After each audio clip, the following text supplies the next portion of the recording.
तो कोई माने या ना माने, मैं ये मानता हूं कि अरविंद केजरीवाल से धूर्त और निर्लज पॉलिटिशियन आपको ढूंढना पड़ेगा।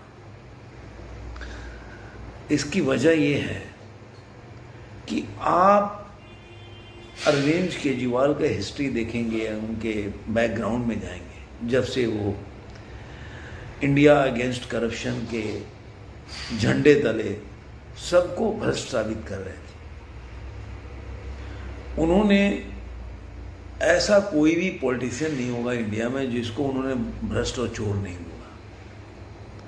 और फिर उन्होंने ऐसा कोई पॉलिटिशियन जिसको उन्होंने भ्रष्ट बोला था नहीं होगा जिसके पास वो गए नहीं हो और उनसे मदद मानी हो और उसके गुणगान भी उनके सामने किया। ऐसा कोई नहीं बचा होगा। शरद पवार से लेकर अखिलेश यादव, कोई भी आप उठाकर देख लीजिए, एग्जाम्पल नाम आपके सामने मिल जाएगा। और सबसे बड़ी बात है एक और, उनमें एक चीज कि उनसे बड़ा ज्ञानी कोई नहीं है और उनसे ज़्यादा ईमानदार भी कोई नहीं है। चाहे भ्रष्टाचार के सैकड़ों आरोप लग गए उनके पार्टी पे इन्हीं 8-9 सालों में, जब से पार्टी बनी है, जब से वो सरकार चला रहे हैं दिल्ली में। शराब घोटाला हो गया, परिवहन घोटाला भी, जो उनके मंत्री थे उसमें भी, बस खरीदने में भी घोटाला है।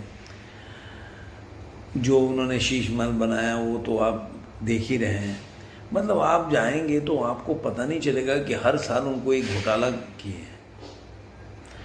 अब एक नया मामला आया कि RRTS, rapid rail transport system, ये एक प्रोजेक्ट है जो 3 राज्य हैं उनमें ट्रांसपोर्टेशन की सुविधा को और बढ़ाने, अपग्रेड करने के लिए है, जिससे कि लोग जल्दी जल्दी जाएं। उसमें पंजाब है, हरियाणा है और मूलतः दिल्ली है, जिसमें एक लाइन है दिल्ली मेरठ का। उसमें ये करीब 30,500 का प्रोजेक्ट है, 30,500 करोड़ का। इसमें दिल्ली को देना है 1100-1150 करोड़ रुपए। सिर्फ 30,000 करोड़ में से 1150 करोड़ रुपए, जिसमें से 450 करोड़ बकाया है। अब गवर्नमेंट जो है, आपने देखा होगा कई प्लेटफॉर्म जो न्यूज़ चैनल का है उस पर जाकर यही अरविंद केजरीवाल हर लोगों से ये बोलते रहे कि हमारे पास तो बजट की कोई समस्या नहीं है। जब भी इनसे पूछा गया कि भाई आप बिजली फ्री दे रहे हैं, इस तरह का बस में लेडीज़ को फ्री कर दिया, तो फ्री सिस्टम आप पैसा लाएंगे क्या? तो बहुत ताल ठोक के बोलते थे कि नहीं, बजट की कोई परेशानी ही नहीं है, बजट का कोई प्रॉब्लम ही नहीं है। अब वही, मतलब मैं तो कम से कम 5-6 इंटरव्यू उनका देख चुका हूँ। अब वही अरविंद केजरीवाल बोल रहे हैं कि मेरे पास तो पैसे ही नहीं है उस प्रोजेक्ट के लिए। उन्होंने हाथ खड़े कर दिए। अब इसमें एक और बात है कि यही अरविंद केजरीवाल, जब इनके पक्ष में कोई सुप्रीम कोर्ट का या कोर्ट का फैसला आता है तो कोर्ट इनके लिए सबसे अच्छा है। जैसे ही फैसला इनके खिलाफ आता है, बस अब कोर्ट इनके हिसाब से सही नहीं है। जब ट्रांसफर और पोस्टिंग के मामले में जो अध्यादेश बीजेपी लाए, या उसके पहले जब ट्रांसफर और पोस्टिंग का मामला था, उसमें सुप्रीम कोर्ट का जो जजमेंट आया, उस समय इनकी एक प्रवक्ता, इनके अलावा संजय सिंह हो, आतिशी हो, सब लोगों ने जाकर बोला भाई सुप्रीम कोर्ट ने बहुत अच्छा फैसला दिया, बहुत बढ़िया बात किया, डेमोक्रेसी जिंदा है अगर सुप्रीम कोर्ट है तो। लेकिन अब वही चीज़ जब सुप्रीम कोर्ट ये मामला जो है, ये RRTS जो रैपिड रेल ट्रांसपोर्ट सिस्टम का जो मामला है, वो सुप्रीम कोर्ट में गया कि भाई पैसा इनको देना चाहिए। तब वहाँ पे ये इन्होंने बोला कि नहीं भाई पैसे तो नहीं। तो सुप्रीम कोर्ट ने बोला कि अगर आप पैसे नहीं चला सकते, पैसे नहीं दे सकते, आपके पास पैसे नहीं है, तो आप बजट दो, आपने क्या क्या किया, आपके पास पैसे कहाँ चले गए सारे।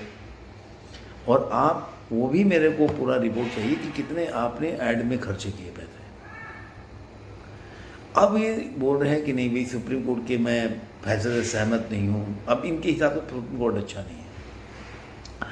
सुप्रीम कोर्ट यहाँ ही नहीं रुका, उसने आगे ये भी बोला कि देखिए अगर आप सरकार नहीं चला सकते तो आप छोड़ दो।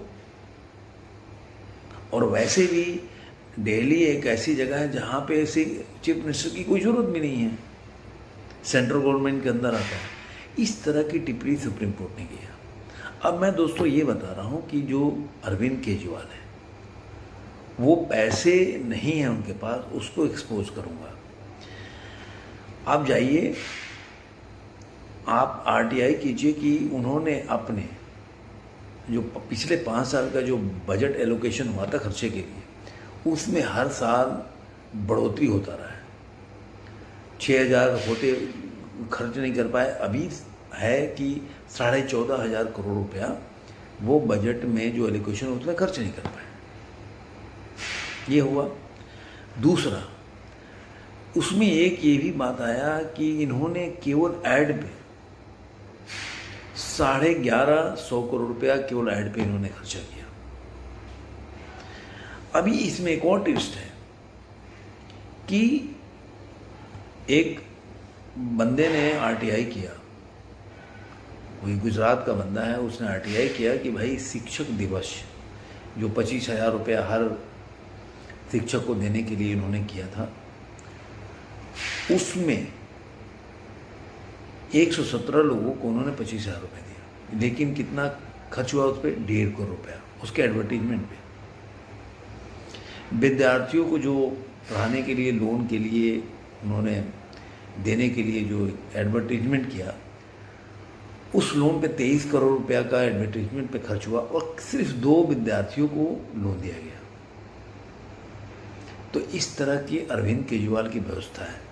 और योगेंद्र यादव ने भी इस पे बोला है, ऐसा नहीं कि बाकी लोगों ने बोला है। आप जाएंगे गूगल में सर्च कीजिए, आपको योगेंद्र यादव का भी स्टेटमेंट मिल जाएगा कि 3.5 लाख रुपया केवल 68 करोड़ में से केवल 3.5 लाख रुपया ही अलॉट किया गया और 68 करोड़ रुपया केवल एडवर्टीजमेंट पे खर्च किया। तो ये है केजरीवाल साहब का जो एक्सपोज कर रहा था, ये है केजरीवाल वगैरह सच्चाई।